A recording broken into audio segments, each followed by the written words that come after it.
Well, the estimates are very conservatively that you could see yield reductions of 20 to 30%. These are numbers that I've talked to some scientists that say those are too low. It actually could be much more than that.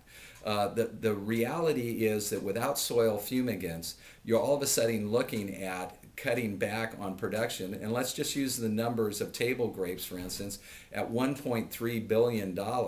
If you took 30% of that, you're approaching there almost $400 million annually in production losses.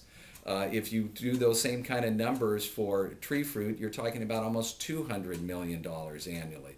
Over the lifespan of a 20 to 25 year period for these permanent crops, you can see the numbers start to add up into the billions of dollars.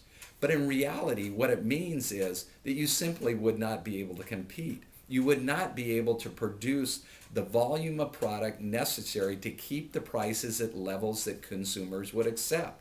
You would find that domestic product would have to be priced at a level so high that it would only be natural for consumers to turn to imported product. And one of the things we tell people is when we say it is a decision about maintaining a domestic food supply, they begin to think, well, does that food come from South America? Does it come from Mexico? And the answers are yes, probably. But one of the things we try to point out, it's the biggest producer of table grapes in the world is China.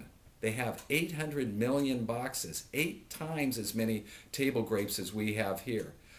Plums, they have 32 times as many plums that we produce here. While right now it's clear that they don't have the infrastructure system in China, do I believe for one second that we would not see Chinese product flowing in here if we didn't produce it? It's inevitable. So it's important that consumers understand when we make these decisions, when we talk about tools we need, it's really about their needs. It's really about what happens to them and their children, about producing a product that's safe here in the United States and done so in a way that protects worker safety, that really protects our overall food security. Because whether we like it or not, food production is going to be a national security issue. We're making decisions that I don't think we understand the consequences of.